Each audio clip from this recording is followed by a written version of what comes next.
Ask a question. What's emancipation mean for you today? Pardon? Oh, you're taking. No, what does it mean for you today, emancipation? Just a little speech, yeah? Oh, you're doing a speech in there? You know, just a little for the video reception. What's so-called freedom. Yeah. What does it mean for you personally? Our ancestors, long time ago, they went through a lot for us to be free. But are we free? Do you know it started up?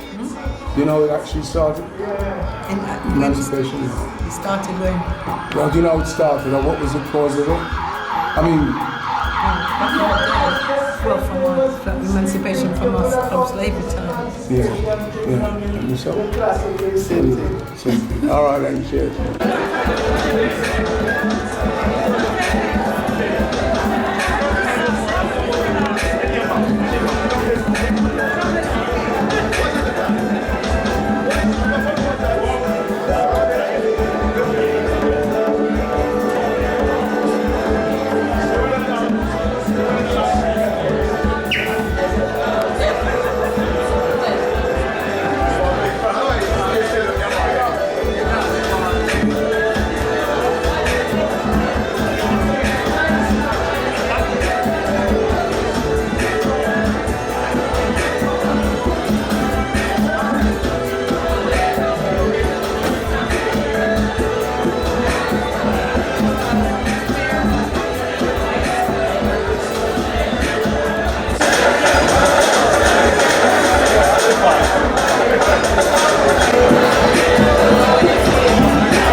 Go on, what do you like, sir?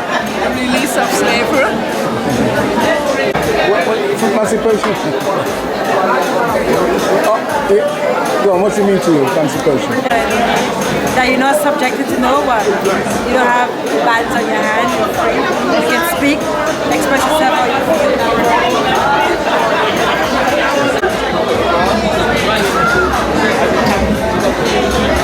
If I wasn't famous when I was young, I'd never be famous now. What would you like to say for emancipation day today? What would you like to say? Sorry? What would you like to say for emancipation day? I'm looking to see if they have rice in the curry. And what about you, man? What would you like to say? Emancipation day. What would you like to say? I don't have Today. What's it mean for you? Freedom. Freedom.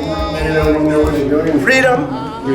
Yeah. Yes, Teresa. And what's emancipation mean for you? I wish that they could do the right thing, because you can't celebrate it when they still got hundreds of people in Africa and them places going through problems. Evening, ladies. Nice to see you. Hey, man, what are you doing on the phone? Oh, yeah. Oh, yeah.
Emancipation means for you?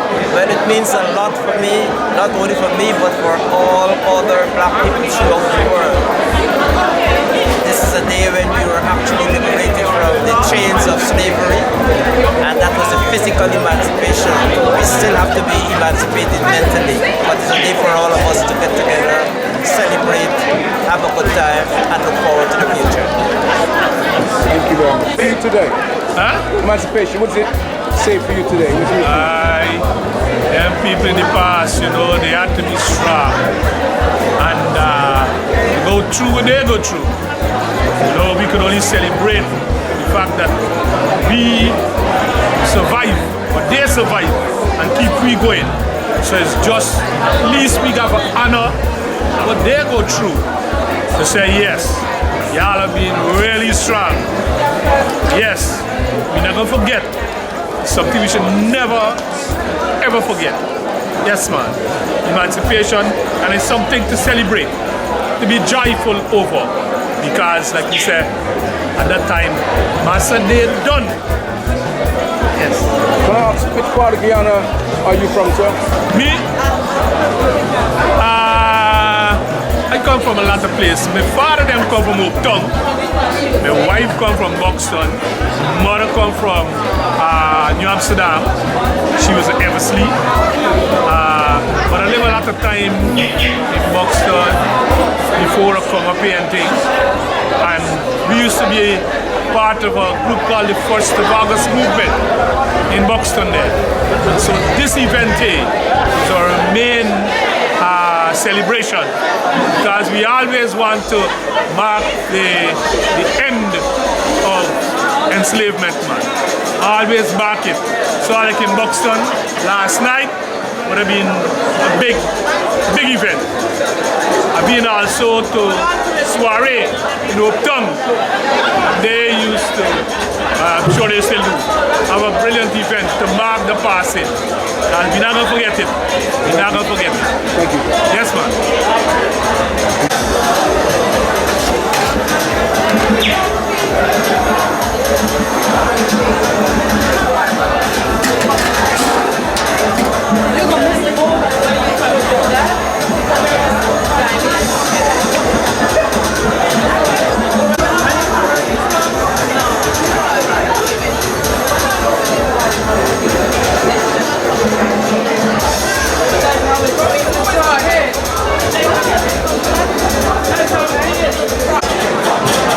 Emancipation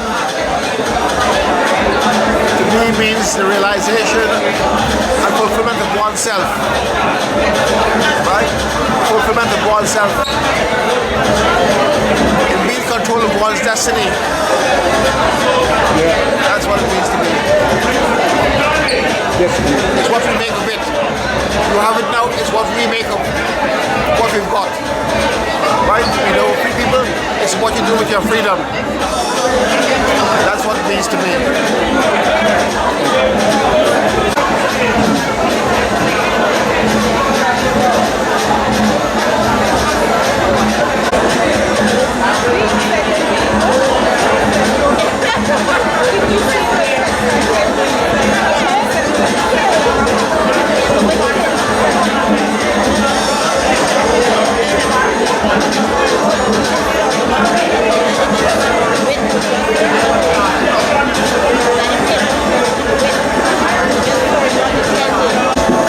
scoring. You make. Can you tell me about emancipation? What does it mean to you? It means a lot to me. It means freedom from physical enslavement. It means celebrating our forefathers because of what they sacrificed so that we can be free today. And it's a justification. And you'll sing some more later on. I must say, you look very clean. Thank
Ladies, can I ask you a question? What does emancipation mean to you today? What does it mean to you? Oh, to me, right, okay. A lot of things. What were you? Like, don't take my picture. No, you're not being taken. What do you ladies like to make a speech or something? No, when you're after done. All right, then. All right, no worries. So, It was an important day because it brought a formal end to perhaps the most inhuman institution in the history of humanity. Of course, this institution was a global phenomenon designed and executed by Europeans in pursuit of accumulation of wealth upon which present-day European development is built. This is a critical aspect of the emancipation story, as it explains the current disparity in development among countries.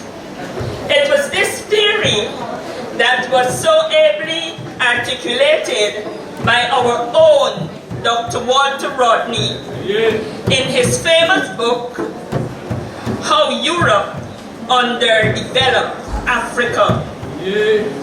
Another significance of emancipation is that it not only draws attention to the horrors of slavery, but it represents in a profound way the overcoming of slavery.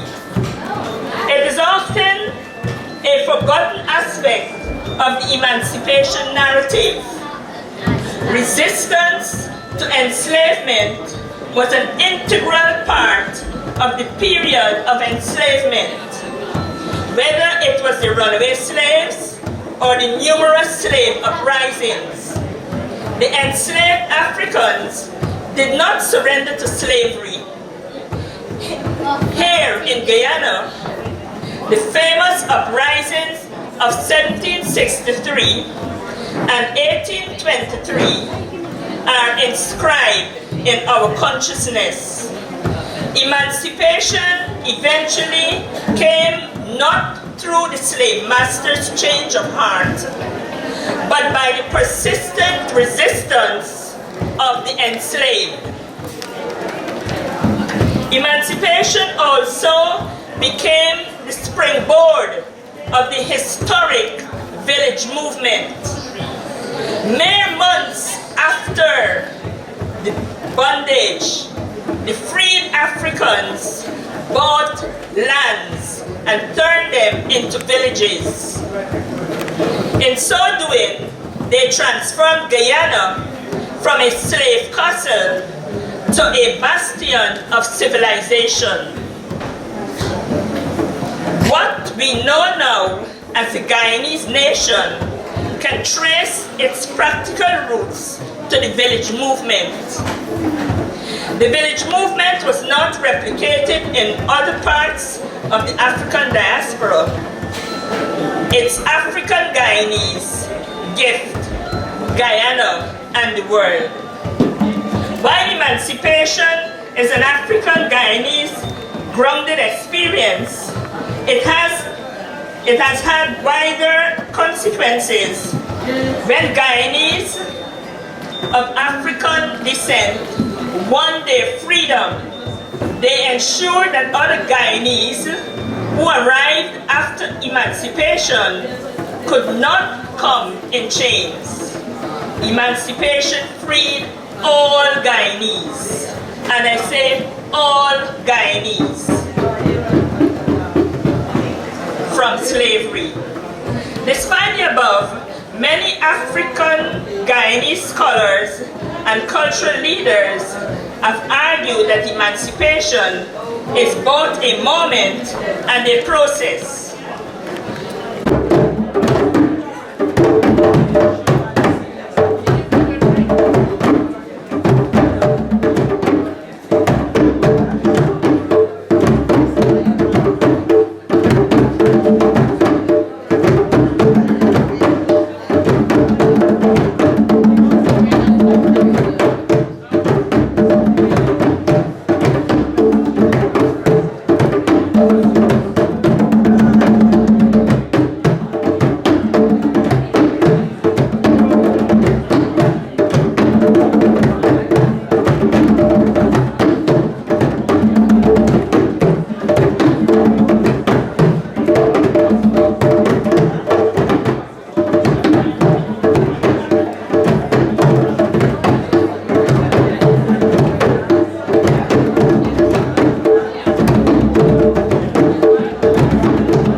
into the libation.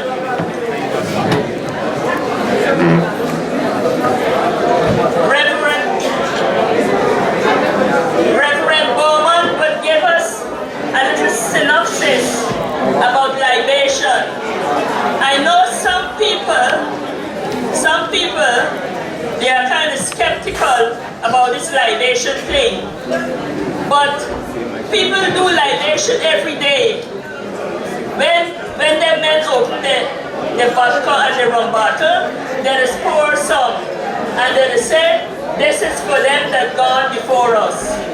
So, Reverend Bowman is doing it officially. And that is for our forefathers that sacrificed this day. Over to you, Reverend Bowman.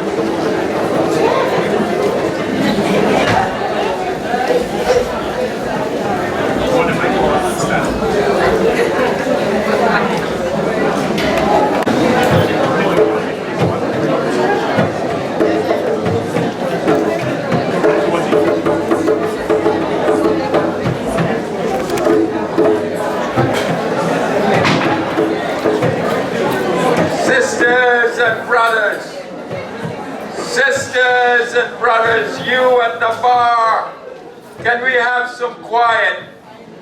Can we have some silence?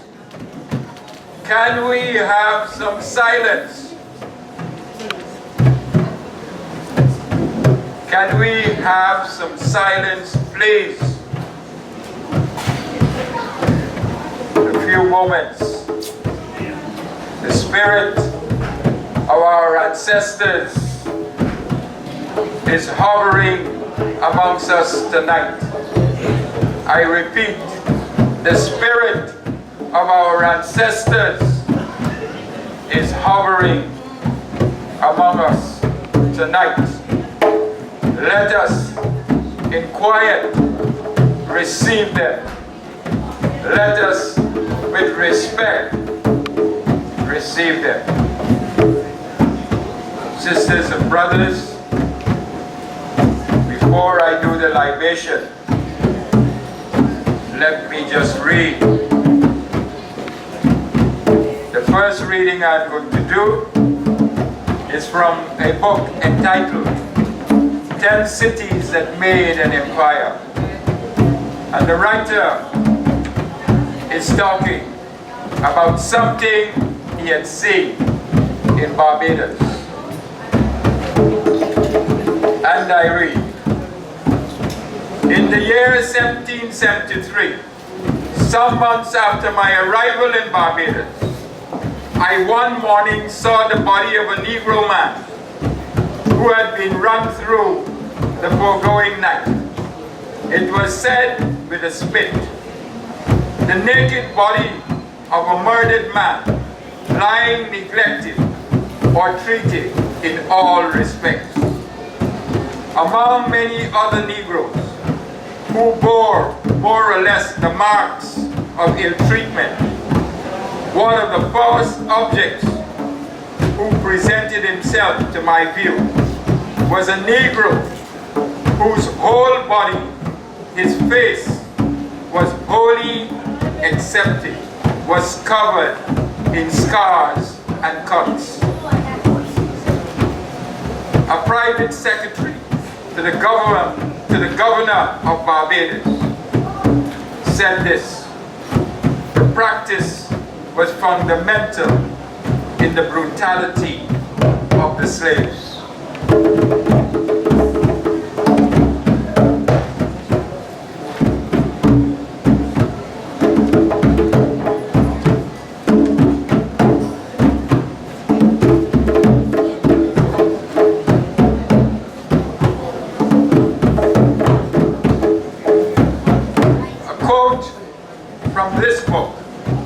Sugar in the blood.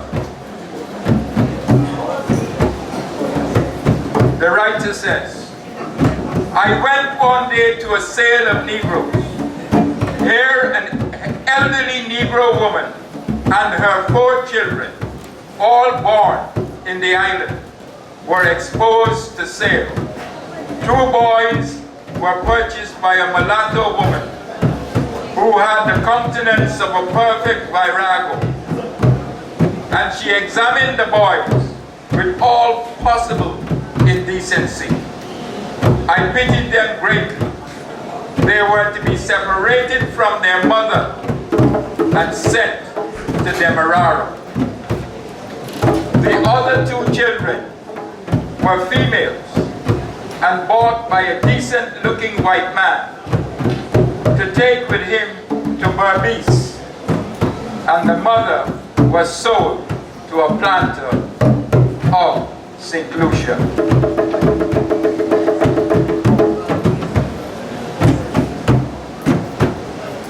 And then, pay attention. And then in 1823, another rebellion broke out in the British West Indies. This time, it was in the British colony of Demerara, part of what is now called Guyana. The trouble began in the east of the territory, where slaves had been emboldened by rumors that the British Parliament had directed the colonial powers to improve their conditions. When the news reached the governor that they had downed tools, he set out to meet the protesters, accompanied by a regiment of soldiers. They were confronted by a crowd of slaves, armed with picks, machetes, and fowling hooks. When the governor asked the slaves what they wanted, they replied succinctly, "Our rights." After further discussion, they explained that they wanted 3 days off and an opportunity to go to church on Sunday. The governor refused, and the plantation was soon set ablaze. As always, the retaliation was much more terrible than the rebellion. More than 100 slaves were killed in the conflict, and many were brutally flogged and executed in Demerara.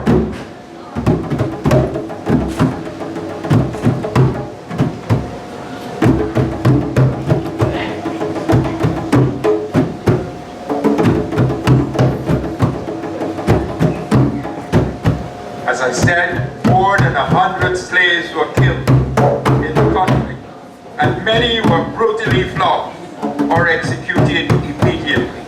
The Methodist minister, whom the authorities believed had inspired the revolution, an Englishman called John Smith, was sentenced to death, but he died of consumption before the punishment could be executed.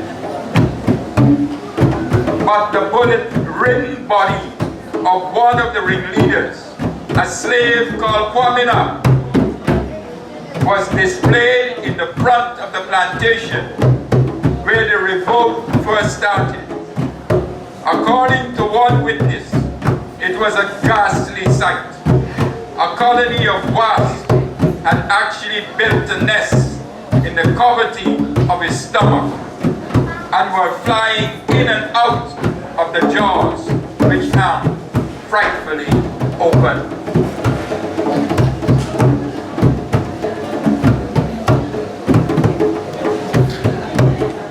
Brothers and sisters, let me say this.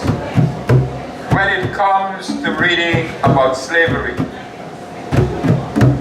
I say to my children, it calls for a mature intellect. Because when you read these things, you feel like going out and slap the first person that you see.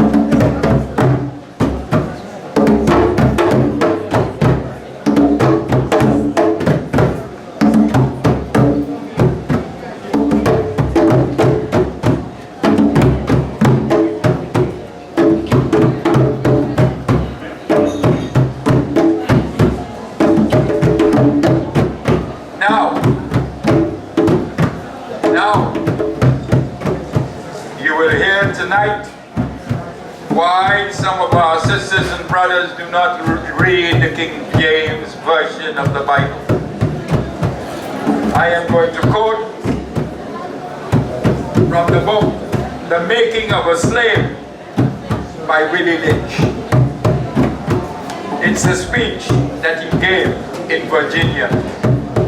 Gentlemen, I greet you here on the banks of the James River in the year of our Lord 1712. First, I shall thank you, the gentlemen of the colony of Virginia, for bringing me here.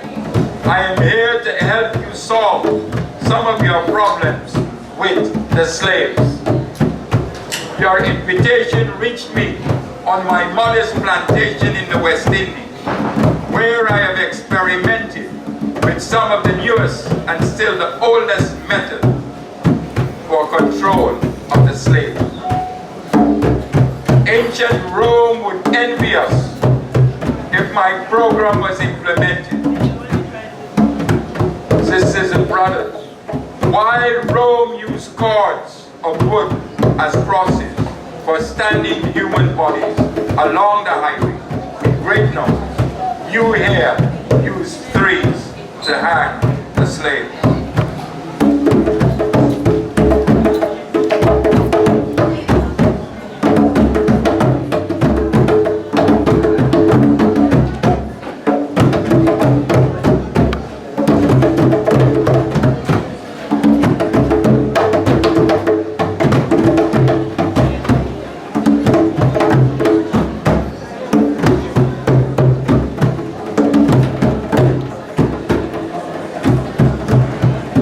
Sisters and brothers, we come now to the libation. We are asking the saints, the martyrs, to be with us here tonight. We are asking the spirit of those martyrs and saints to be with us here tonight. We are also honoring their names. And as I called it, you will hear the Amen welcoming them.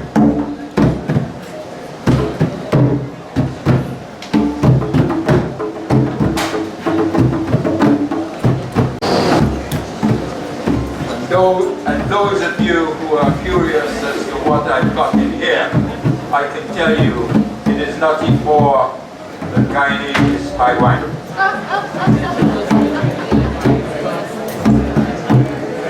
Right. Martyr and saints we call is Damien Daman of Essequibo.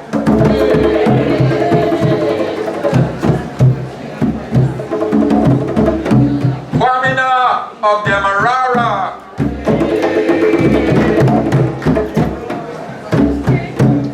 Coffee of Demerara.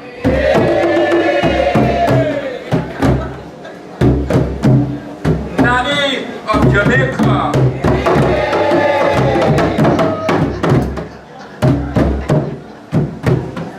Bogle of Jamaica.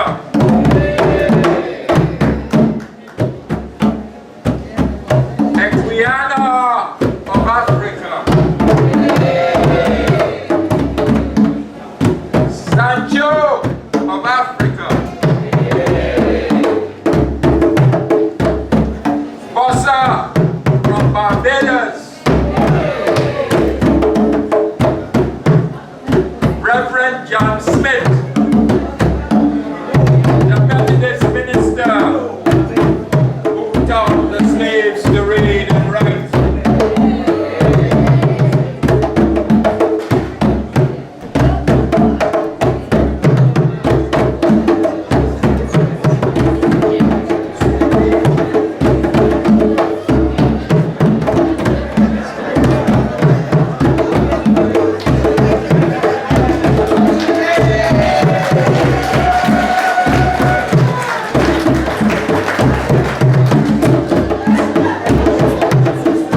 the ancestors. And mothers and fathers, listen, listen in silence. If I should die and leave you here a while, see that you hold fast the heritage we leave you. You must teach your children its value, that never in the coming centuries their hearts may fail or their hands grow weak. Sisters and brothers, when another ethnic group says, God of our fathers, Abraham, Isaac, we must also understand that we must call on the spirits of our ancestors.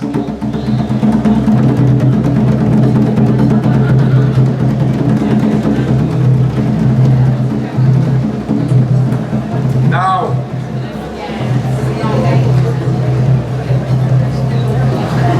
for the prayers.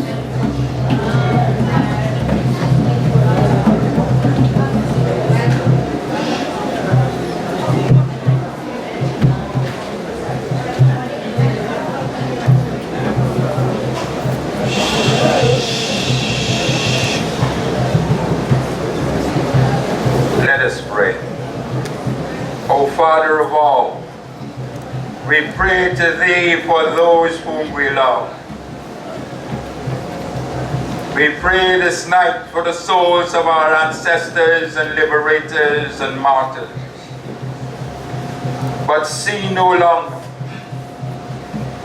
Dear Lord and Creator, grant them Thy peace. Let light perpetual shine upon them, and in Thy loving wisdom and almighty power, work in them the good purpose of Thy perfect will. In Thy name, O God. Amen.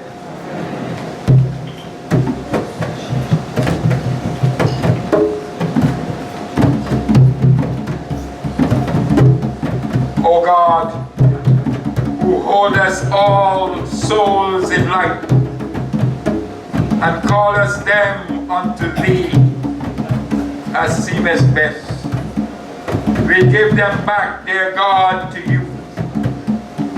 To You, dear God, who gave them life, who gave them life in rebellion. But Thou be strong, O God, for not as the world giveth, givest You. O Lord of souls departed, be with our ancestors this night.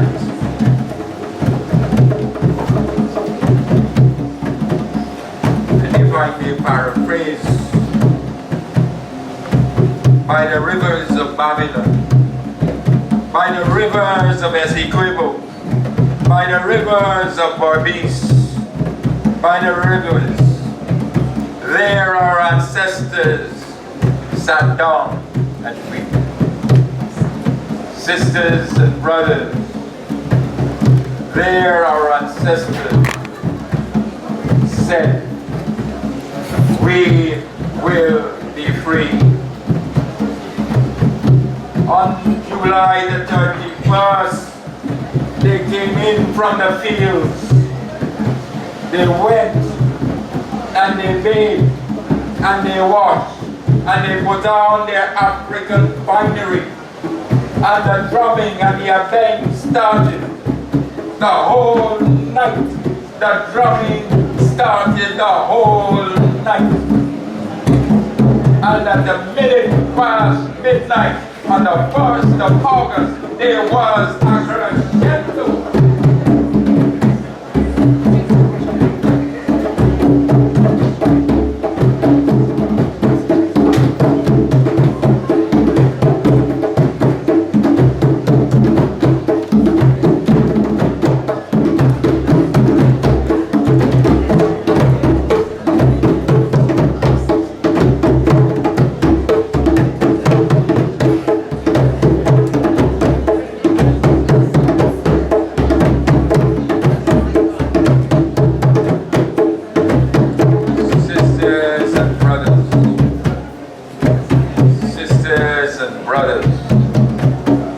31st of July,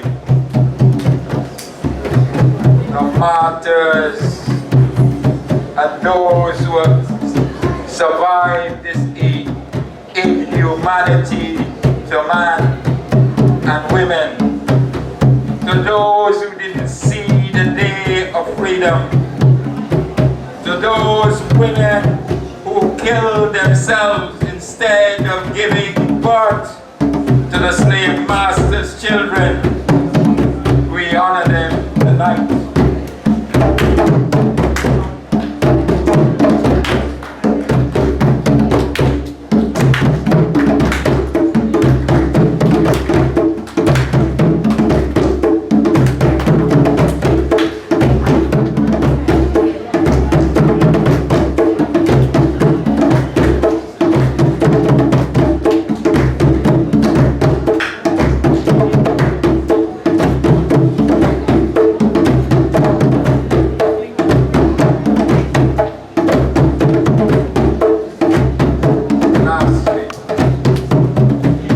Lastly, as they came in from the fields,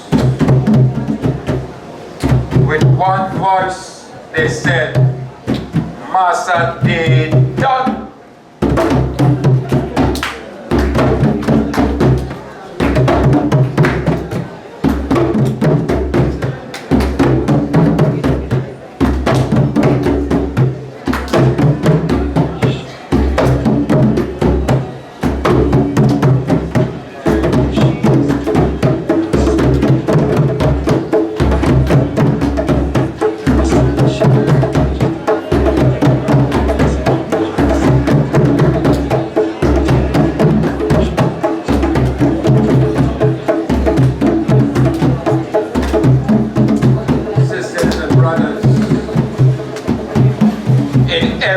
Generation, tell your children and grandchildren this story.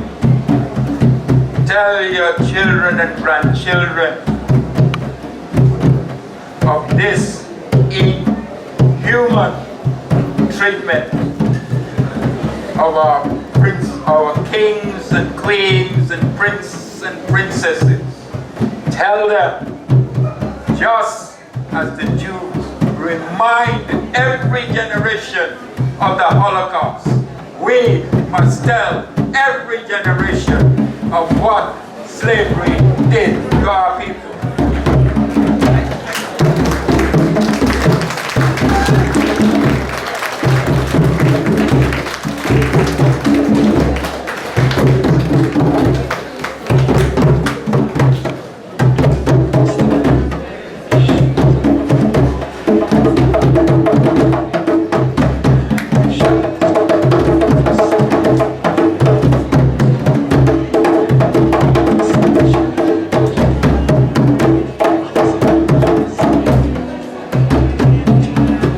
Lastly,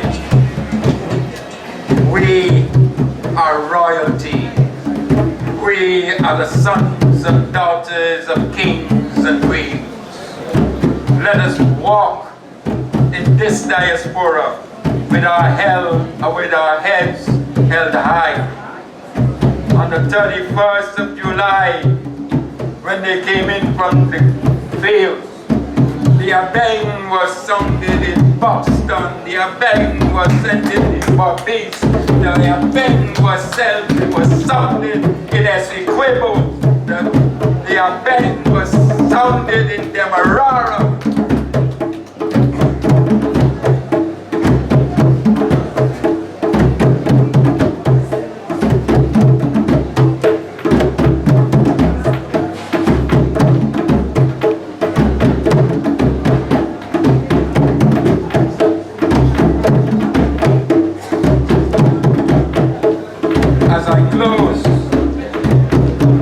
As I close,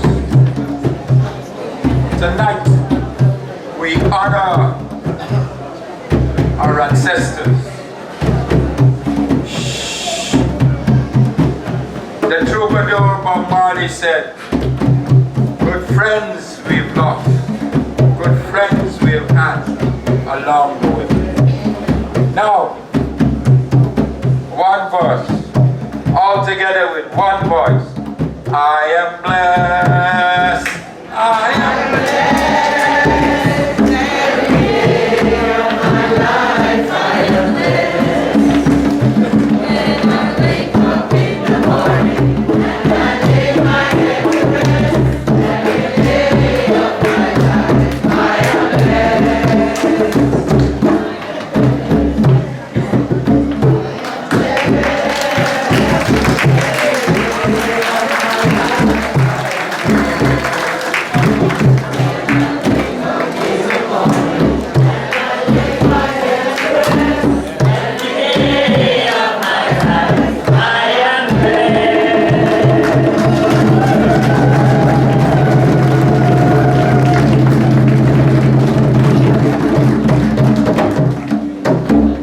One thing I forgot.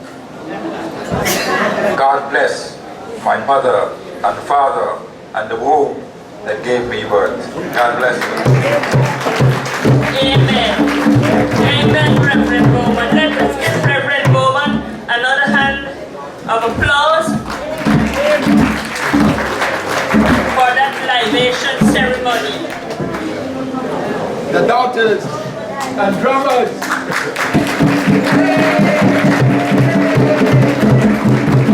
Okay, I am conscious of the time, and I know that you want to do the soiree thing. You want to dance to your folk music and to your folk songs and your Kwekwe songs.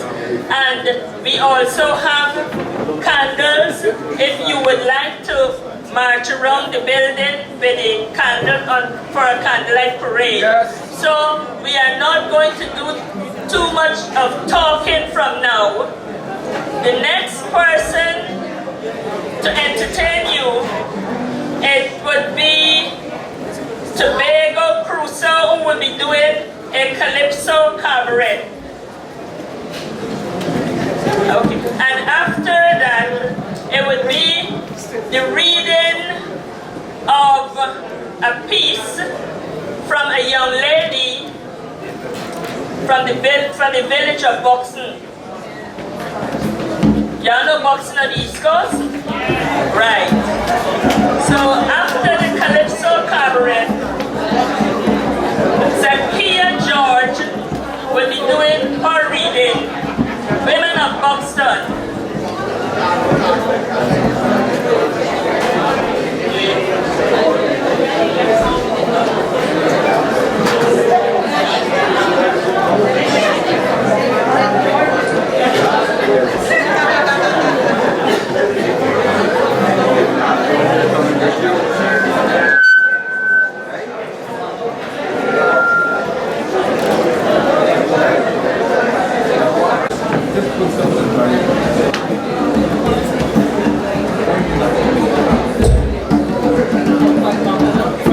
Okay, ladies and gentlemen, if you cool down, you will hear me.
I'll be speaking a little bit on the history of Buxton. In April 1884, Buxton Village was established on the east coast of Demerara, British Guyana, by 128 Africans who had been freed from slavery on August 1st, 1838. The Africans pooled their money and bought a 500-acre plantation, New Orange, Nassau, from its owner James Archibald Holmes for $50,000. They named the village Buxton in honor of abolitionist Thomas Fowler Buxton. This was an extraordinary achievement for Africans who had been enslaved in British Guyana for centuries. Slavery in British Guyana ended on August 1st, 1834. Then a system of apprenticeship was instituted for 4 years after. During the apprenticeship, the white slaveholders and plantation owners were compensated for the loss of their property, while the Africans were forced to continue working on the plantations where they had been enslaved. The accumulation of wealth from those extra 4 years of unpaid work helped to bankroll the millions that were paid to slaveholders as compensation for losing their human property. Eventually, the British put in place a system to undercut Africans access to fair compensation for their labor by importing large numbers of laborers from Asia and Portugal. These laborers were recruited using public money gained from unpaid labor of enslaved Africans, made available by the British government, and was used to pay the planters for each immigrant transported to British Guyana. It is under these conditions that villages were bought, owned, and administrated by Africans in various parts of Guyana. It is a testament to the perseverance under very oppressive conditions that these villages survived and even managed to flourish. In 1841, another group of 168 formerly enslaved Africans pooled their money and purchased Friendship, a 500-acre plantation east of Buxton, for $80,000. And the two communities merged together and formed the Buxton Friendship Village. The founders later laid out housing lots at the front of the village and corresponding farmlands at the back. The villagers built roads, dug drainage trenches, and established farms. They also created an administrative body, the Buxton Friendship Village Council, to manage the maintenance of the village's infrastructure and collect property tax. In Guyana, Buxtonians are known as proudly independent and courageous people. This reputation was gained early in the history of British Guyana, soon after the Buxton Village was established.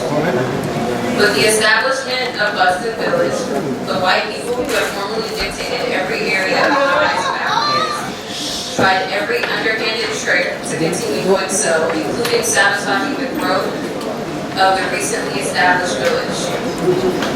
The Buxtonians survived the deliberate flooding of their farms and other attempts to dislodge them from their homes.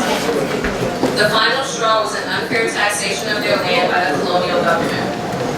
Several attempts to dialogue with the British governor were rebuffed. When news reached the villagers that the government would be passing by their village, it was an ideal opportunity to engage the governor in conversation. As the train approached Buxton, the women of Buxton stood on the train tracks, putting their lives on the line. The protesters immobilized the train by applying chains and locks to its wheels, which forced the governor to meet with the villagers. The villagers demanded that the governor listen to their genuine concerns about the exorbitant, unfair taxing of their land and repeal the tax law. Following that impromptu meeting on the train line, surprisingly, the governor repealed the tax. The story of the brave men and women of Buxton is hardly known outside of Guyana. However, from the time of the Buxtonians stopping the governor's train to now, they are known as a proud, fiercely independent, and courageous people. In 2019, the people of Buxton, East Coast of Guyana, can be justly proud of their 179 years of history. Thank you. There that felt so proud to watch and to listen a young girl and a young Buxtonian articulate history of Buxton. Keep it up, Zakia.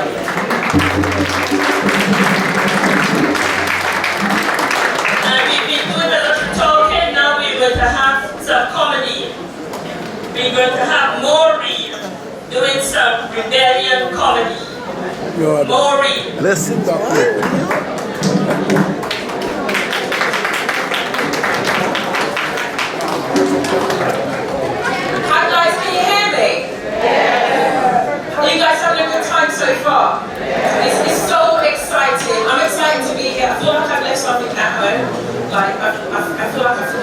my wig. I've travelled all the way from Brixton to come and see you guys. Is there anybody from Brixton in here? Yeah, from Brixton. Hey, did you guys come together? Did you come together in a car? Is the car full? Can't get right, then I'm going to drive my Oyster car back home. Okay, so I live with my 2 flatmates. I don't know if you guys share your homes with other people who do not contribute towards the rent on time. Yeah, they keep following you around, eating your food and stuff. Yeah. I live in Brixton, so our local borough is Lambeth. And just these people, they get on my nerves, alright? Especially the man, the guy.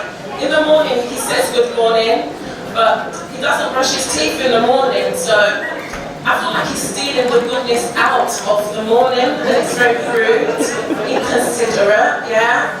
And the girl, she's always eating, or about to eat, or chewing all the time, or going in the fridge and in the kitchen, so she gets on my nerves. Anyway, Lambeth said they were going to evict us, and then I wrote back to Lambeth, and I said it's those 2 waste people over there, and then they wrote back and said that how they're my children, and how these 2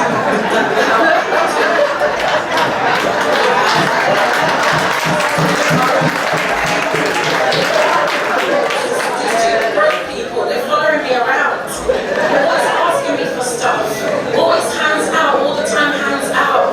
Anyway, I think it's very important to build really strong bonds with your children, okay? Because I was looking at the McCann family. I don't know if you guys know who they are, but their child went missing, yeah? And I was studying it, you know? And I think that they left the child for 15, 20 minutes at a time. And my mom's left me for weeks at a time. No one came for me. No one even came to look for me, do you know that? Yeah? And they gave those people 12 million. 12 million. If we went missing, any one of your children went missing, yeah? They're not going to give you 12 million. They're going to take your other children, your wig, your pet, your uterus, they're going to take everything away from you. It's a totally different scenario when it's us, isn't it?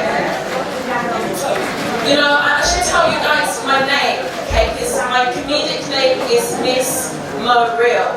But my real name is very African sounding, okay?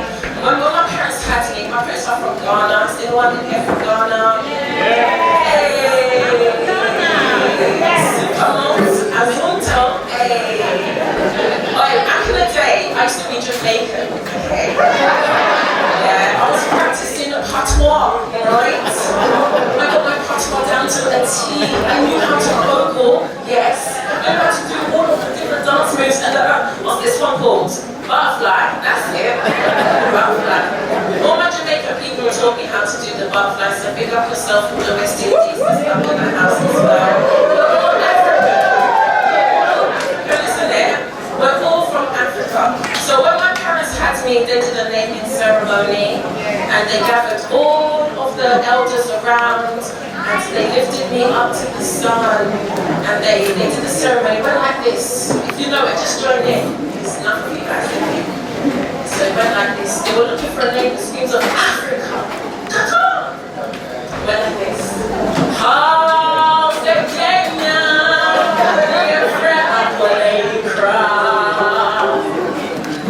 and then they decided to call me Mufasa.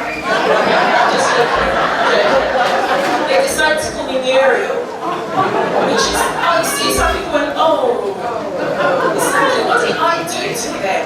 Who calls a newborn baby? It's such a heavy, big woman name, you know? So I'm growing into it like a school uniform. You don't remember when your parents bought you the school uniform, looks like 2-3 sizes too big for you. That's the same energy they apply to my name, yeah? So I'm growing into it, yeah? I'm growing into it. By the time I get a certain age, no one say, oh, yeah, you look like an ex-Muriel. You look like that's your name, because you look mature and everything.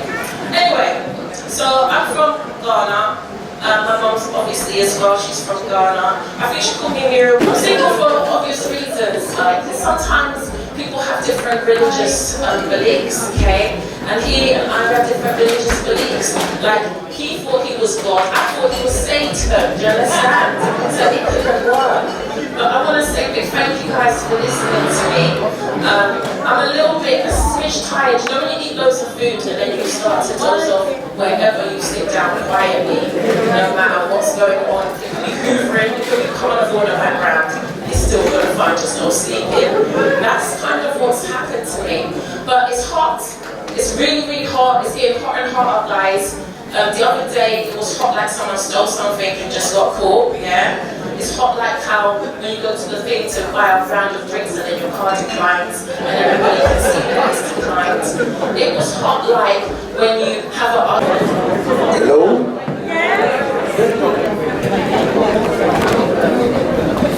Good evening, everyone. I can't hear you. Please. Good evening, everyone. Wow, it's lovely here. I like the atmosphere.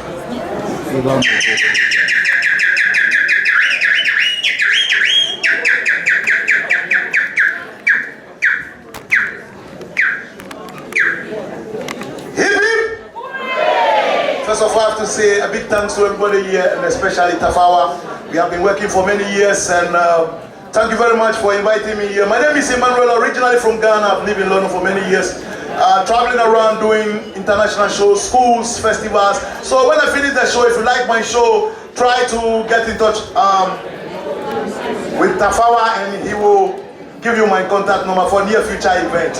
Before I start the show, please, I am going to take a step. And each step that I will take, you're going to clap to match my step. Make sure you're not early and you are not late. Is that okay? At the count of 3, I am going to take and each step that I will take, you're going to clap to match my... Okay. Some people are folding their hands. Some people's hands are in their pockets. You will be late. We have to do it together. No late. No early, but together. That shows you got reading and timing. Yeah? All right. 1, 2, 3.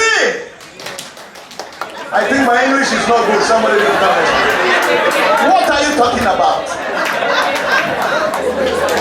Do I need the dictionary to just introduce this? Please. I said I'm going to speak in African now because my English is... You don't understand my Queen accent. So, I am going to take a step. This one, step, leg, step. And if I take a step, everybody here is going to clap together to match my step. Is that okay? All right then. Good. Now, 1, 2, 3.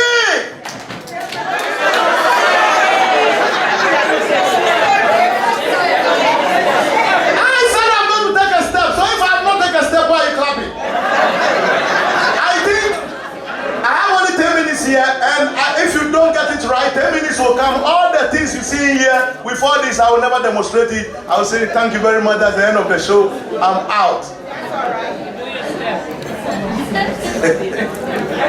Are we ready? 1, 2, 3. Good, this is better. Now you got it. Now let's do it. 1, 2, 3.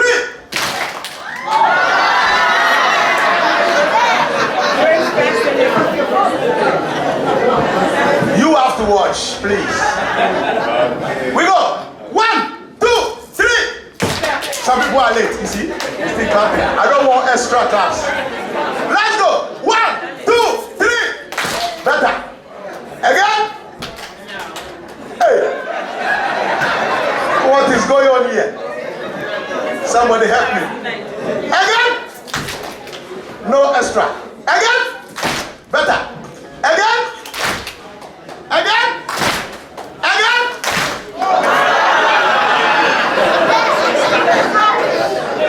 So, anyway, I forgive you. I have this here.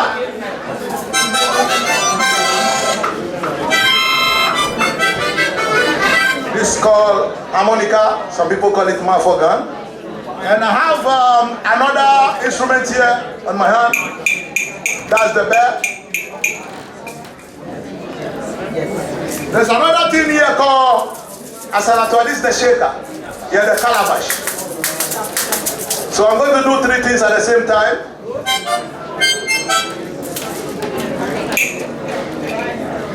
If you know this song, please raise up your hands.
Song, raise up your hand. Everybody is singing. I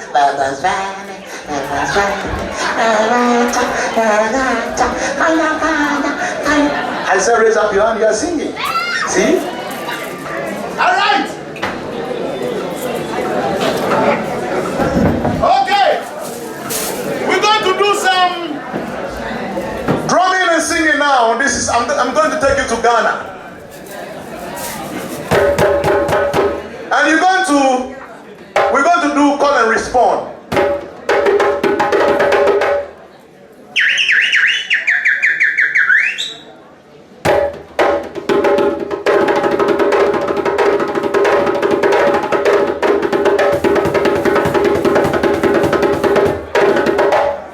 Okay, you repeat after me. Get ready, you repeat after me. This is Ghana song. For anyone you want to go to Ghana, if you learn this song well, nobody will cheat you. As soon as you start singing this song, they know. You know the system. Okay.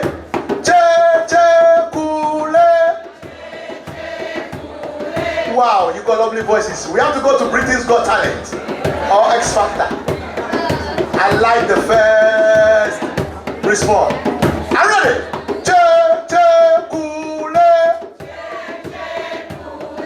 Some people have put their hands on their knees for the arms and they don't sing it, they do it like that.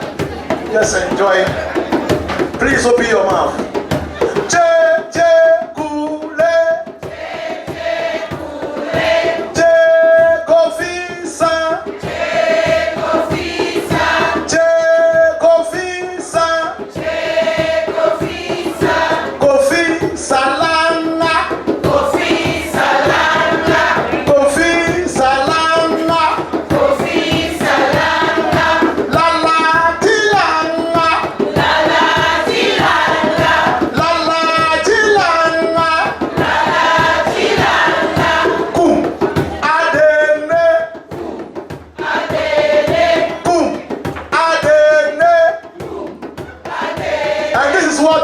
Here.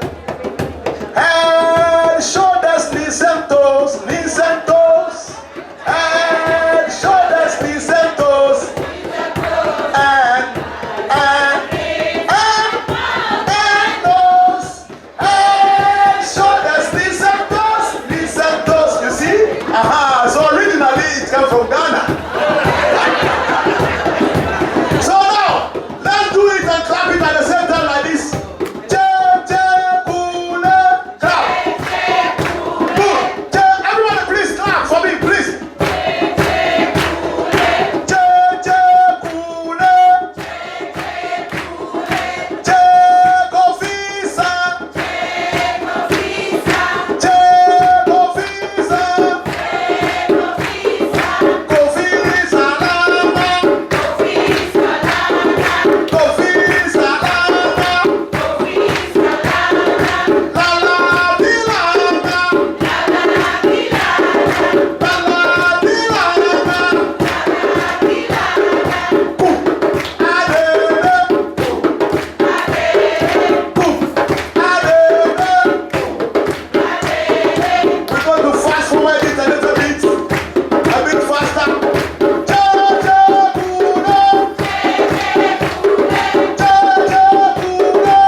Wow. Yes, my name is Emmanuel Okai. I've been nominated for Ghana Music Award UK 2019 for UK Bass Afrobeat of the year.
spin. And we catch it on our head at the count of 3 like this.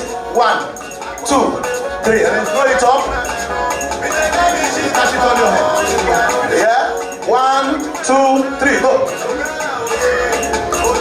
Okay. Don't throw it. Don't break this.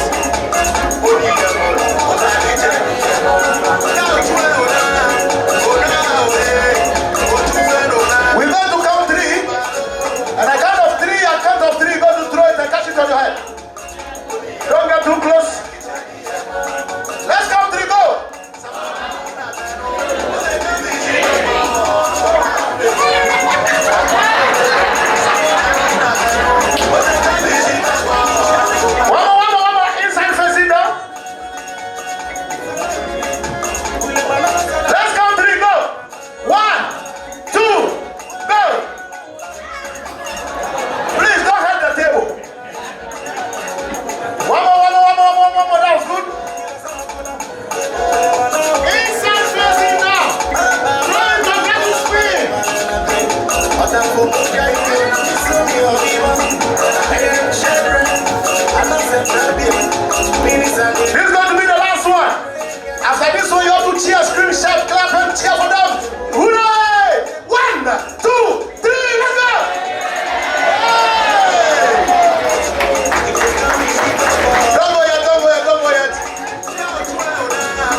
We're going to move from Heathrow Airport or Gatwick.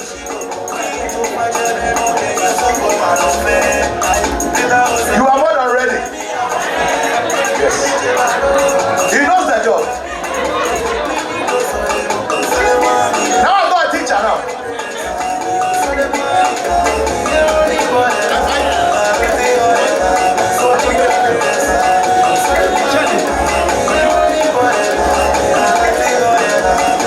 Before we do this, we have to say a big thanks to Judah and Shadi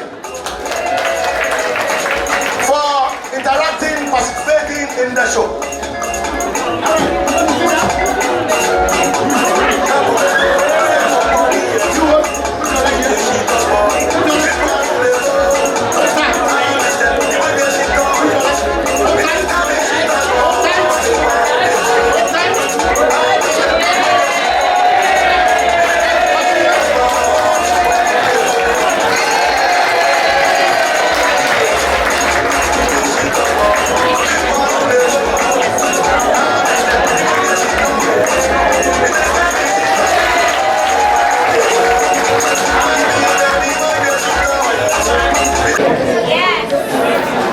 In the back.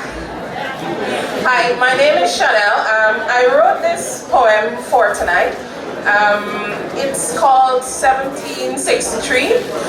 It's about the Burmese slave rebellion, or coffee. Most Chinese will know that name very well. All right. Like you next.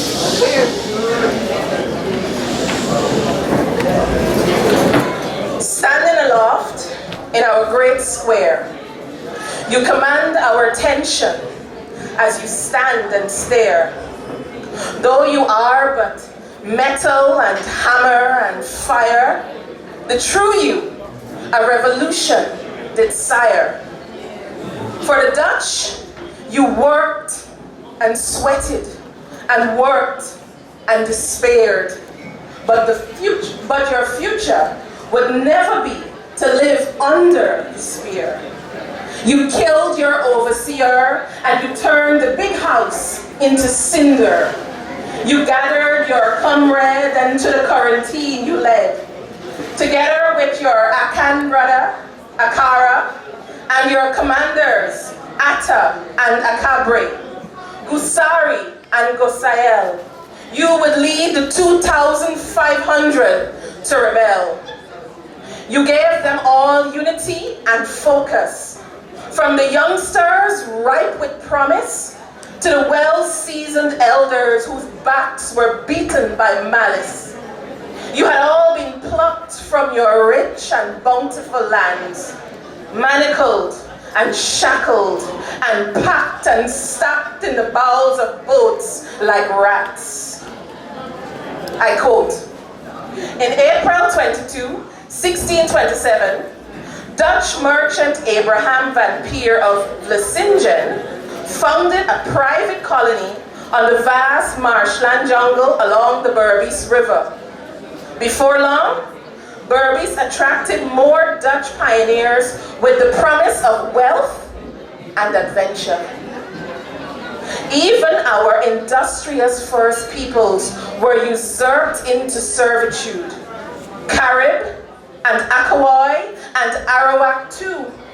Many would succumb to a transatlantic plague called smallpox, and only death to them would ensue. When our Amerindian brothers didn't suffice, you and your brethren would take their place, and the cat-o'-nine-tail helped you keep up the pace. During your rebellion, you struck fear into Dutch hearts. An independent African state you wanted as you tried to force them to depart. This, alas, was not meant to be. Aided by their French and English brothers, the Dutch sailed down the mighty Berbice River seeking to seize back their power. In time, the once promising revolt perished due to those who would bolt. Weaklings, quislings, informers, weak hearts, traitors, and turncoats. Stripped of your leadership, you took your own life. Perhaps you were burdened by the pressures, the conflict, and strife. You dared to dream bigger, and for 10 months, you were all free. Free as the mountains, free as the sea. The forefathers of the emancipation, Kofi and the Kara, Akabre and Atta, Kosayel Lusari, sowed the seeds of the liberation that would grow into the abolition, put an end to the subjugation, and inspired us to be one people, one nation. Know your story. Know your history. Unshackle your minds and never forget Kofi. Continue to stand aloft and inspire defiance and resistance. Let your spirit continue to guard us, no matter what may befall us.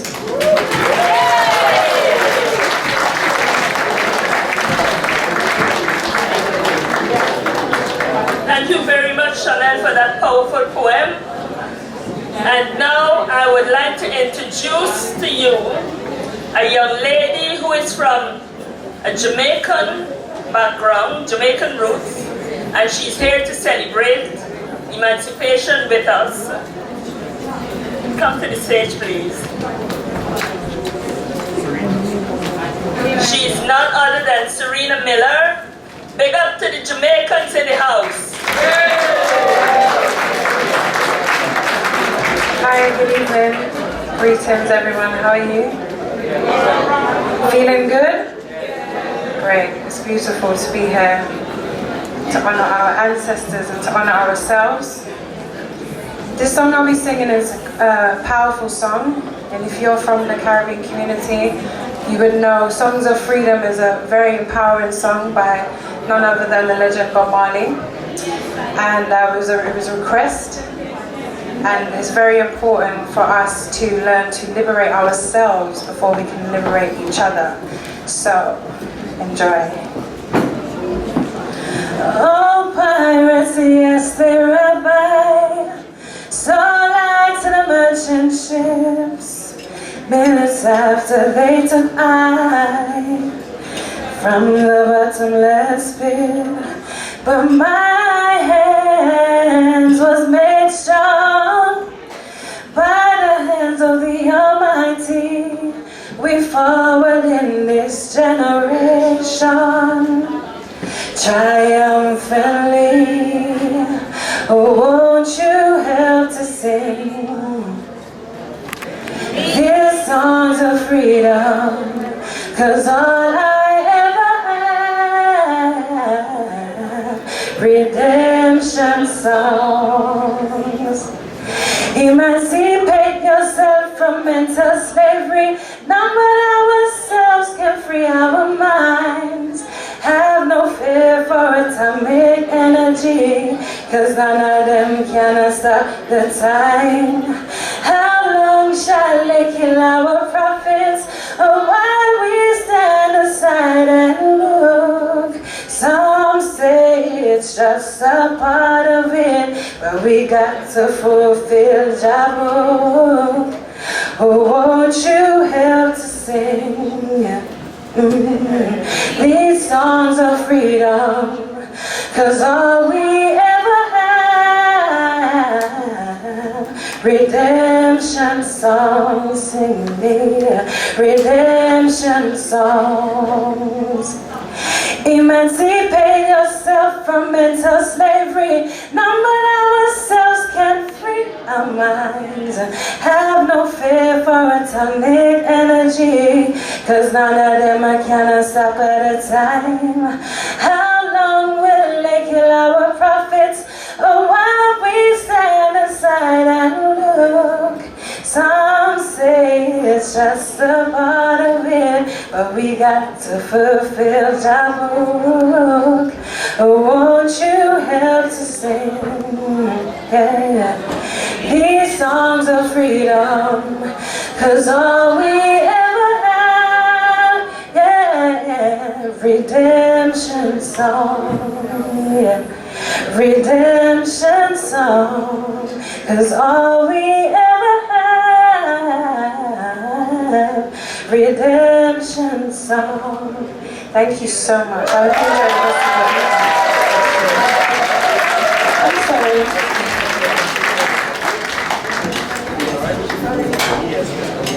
Thank you, Sharina. And our next artist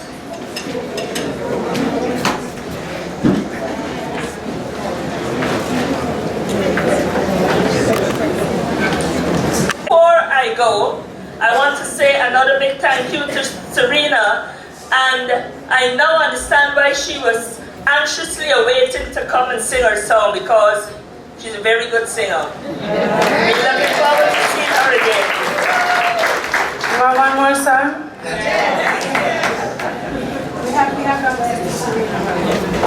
Okay, we have Sister Serena, who is stepping her way, I'm sure, to the stage in her lovely black and gold and white African outfit.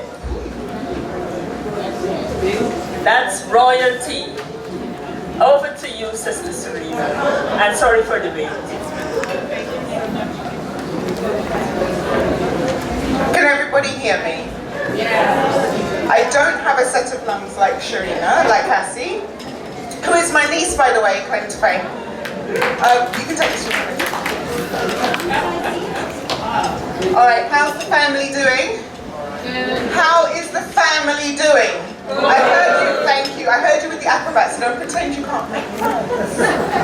All right, so, in the name of the Most High Creator, the Supreme Being, the one true God, whether you call that being God, Jesus, Yahweh, Mother Wassa, or Jah Rastafari, come on people, stay with me. I greet you in the words of Hotep, peace, Abaragani, Jambu, Tendai or Salamu Alaikum. I greet you as a member of the Nation of Islam under the leadership of the Honorable Minister Louis Farrakhan. So I come to you as a Muslim, as an African, as a woman of the African diaspora, and as a Trini. How many Trinis we have in the house? Hey, massive, we're at one table. Do better. How many Trinis we have in the house? All right, okay, I'll get 2 tables. I did. All right, so my thing today is to just talk to you about empowerment. Brothers and sisters, I know it's a long day, but give me a few minutes of your time. I'd like to thank the organizers of tonight's wonderful event, and I'd like to say how beautiful you look. So brothers and sisters, turn to each other and say, I am emancipated, I am liberated, and I am free. I am emancipated, I am liberated, and I am free. So now we're going to talk about what that means. My background, for those of you who don't know, I'm currently a law student. I've just finished my undergraduate law degree. So pray for me, everybody, because I'm waiting for results. And then I will be starting my LPC in September, which is my legal practice certificate. But prior to that, I'm a little long in the tooth to be a student, as some of you may have guessed. But prior to that, I have worked in public policy, in local and national government, dealing with policy change in disadvantaged environments. But more importantly, I speak on African history, and my specialization is in globalization of the African experience. What do I mean by that? What I mean is that you are the original people of the planet Earth. Does anybody disagree with me? No. I should hope not. You are the original people of the planet Earth, and my research has led me to understand that wherever you go on this planet, you will find yourself. Whether they blew off our noses on the Sphinx in Egypt, whether they buried our head in South America, whatever they have done to try and hide you from yourself, wherever you go on this planet, you will see yourself. And it's important to understand that being liberated and emancipated and free means you have to be willing to stand up and recognize that you are the original people and that nobody can take your power away from you except for you. Don't let anybody ever tell you that we are disadvantaged people. We live in disadvantaged circumstances, but you are not disadvantaged people. You can't be. You know why? Because everything comes from you. If you look at your money, currency, math, religion, language, trace it back far enough, you're going to find yourself. Look at each other again and say what? I am emancipated, I am liberated, and I am free. I'm going to move on.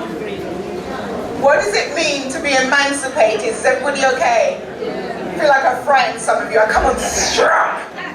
Don't trip, I'm the blackest person in the room. Blackest. So, what I'm saying to you is today, what does it mean to be emancipated? Who's got an answer for me? Talk to me. You're free. It means you're free. Anybody else? Talk to me.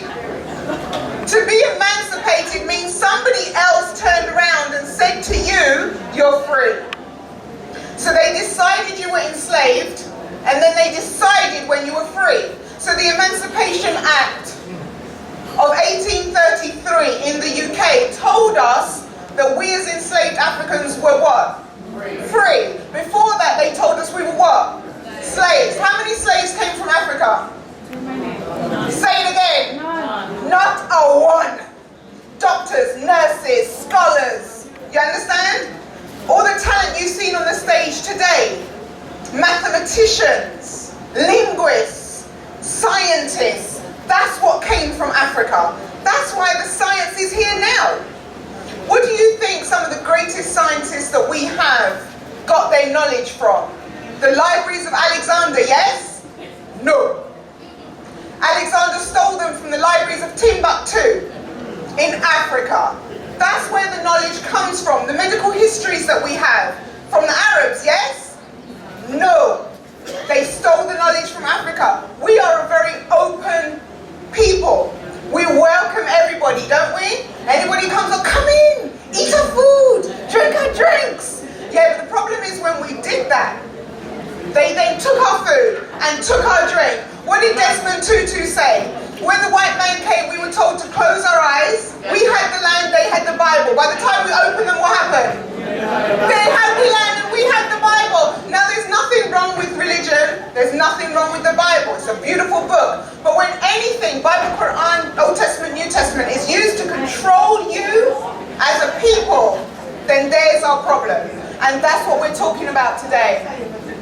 The slave owner was compensated with £20,000 each for the slaves that they lost, as an economic compensation for being done out of the money that they would have earned off the backs of our ancestors. Is everybody with me? So when we were so-called emancipated in 1833, and we were there dancing and shaking foot because we're free, the Caucasian was saying, wait, you just messed with my bottom line. You just took some money out of me and my children's pockets. And they demanded compensation. And the government said, actually, you know what, sir? Sorry about that. It's terribly sorry you can't kill any more Africans and put them in the fields and rape and kill them. Sorry about that. What we'll do is give you £20,000 each. How's that? But when we ask for compensation for rape and murder, decimation and genocide, we're told, don't forget about slavery. It's all a long time ago. Don't overreact. Why are you so emotional? Hell yeah, I'm emotional. Guess what? I'm staying that way. And you should be too. Why? Because if you don't demand your rights and your freedoms, you will always be a slave. Is everybody with me? So the British government raised over £20 million in 1833, which today is the approximation of 16.5 billion UK pounds. 16.5 billion UK pounds in today's money went to the slave owners for releasing your ancestors. But as a sister before me said, there were 4 years after emancipation where we were still enslaved. But guess what? We were called apprentices instead. So under the Emancipation Act, you are no longer a slave, you are now an apprentice, but you are still working in the same plantations for your same master under a different name. They got the money, we got a name change. So I'm not about emancipation, because I don't need anybody to tell me I'm free. I popped out my mother's womb like that, and so did you. How about that? So I don't need anybody to tell me I'm emancipated. I might take liberated. Let's work on liberated. Is everybody okay? Yeah. What is it to be liberated? Anybody? Talk to me. I'm not that scary. I can be, but not today. Back your community. That's what freedom is.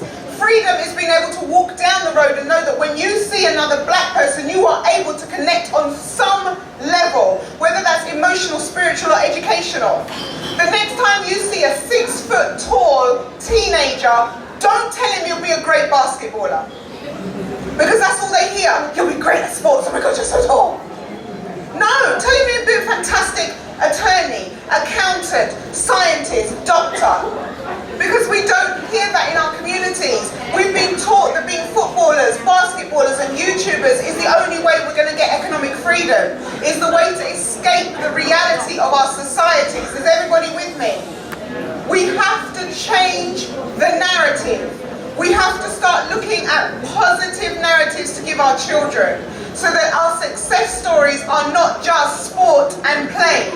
Our success stories are not just we became famous for entertaining others. Because I'll tell you something for free, they feel comfortable. The enemy feels comfortable when we are entertaining them for free.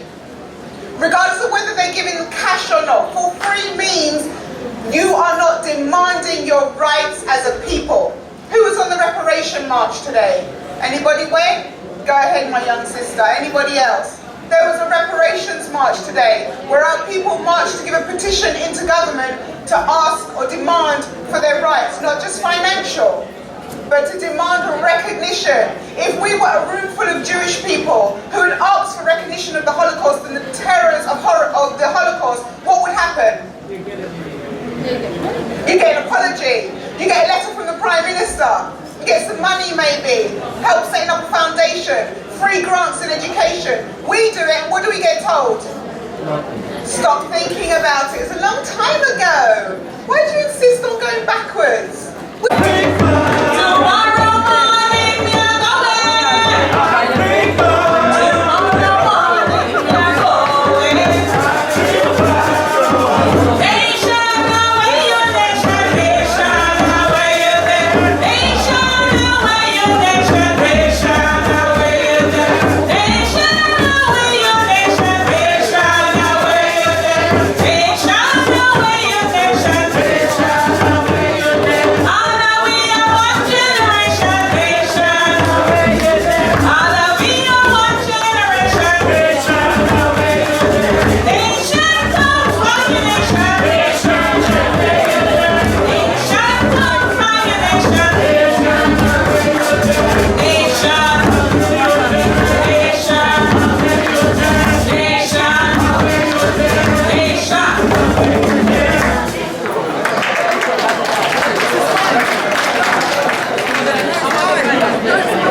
one thing about emancipation, and there was a special event to the extent that was real enjoyment on that 1st of August. The 1st of August was so special that everybody really teared away, and they wanted to remind Bakra that Bakra Day done. You know something about Bakra?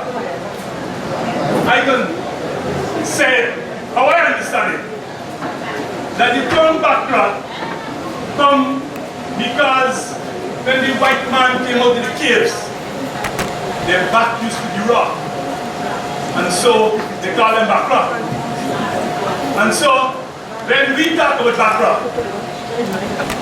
is like an unusually derogatory term for massa. Anyway, what are the songs that they also sing? Because these songs come directly from the ancestors.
Tonight.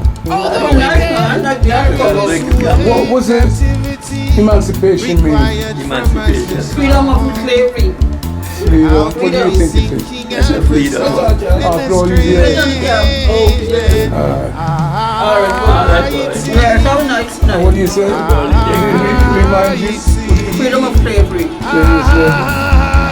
How would you do? Emancipation means same thing in it, freedom. I think it's everybody. Yes.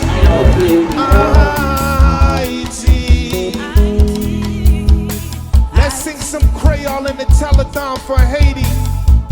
Sous qu'un oreille tendée, sous qu'un bouche parlée. Si et pas ça, pays non libéral coulé. Quand couillon bateau qui plein réfugié. Haïtien mieux chercher bon Dieu encore. Sous qu'un oreille tendée, sous qu'un bouche parlée. Si et pas ça, pays non libéral coulé. Quand couillon bateau qui plein réfugié. Haïtien Haïti au levé mais non on les chanter.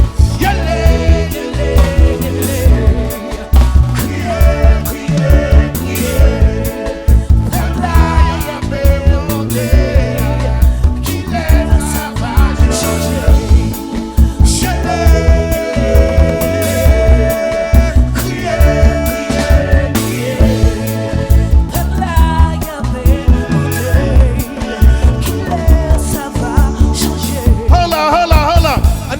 them open, man. Let's rebuild Haiti. Let's show them how we do it, where we come from. Ahí siempre.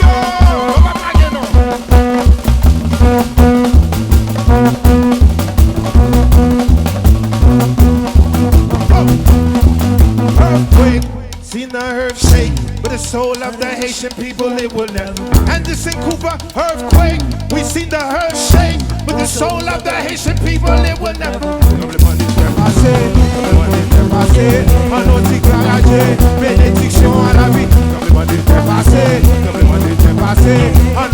Haïti, balancez maintenant comme ça. Hosanna, Hosanna, King Kino, I see you, let's go. Hosanna, Hosanna, Hosanna. Anderson Cooper on CNN, what we got to tell him? Hey, earthquake, we seen the earth shake, but the soul of the Haitian people, it will never. Jimmy, yo, earthquake, fun, little cliff. Put your hands in the air in the telethon like that.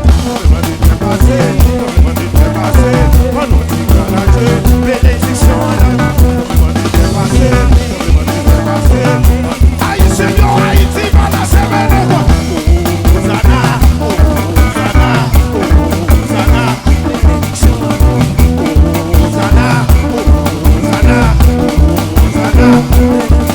Earthquake, we seen the earth shake, but the soul of the Haitian people, it will never break. Yeah. Whoa, yeah. Solid.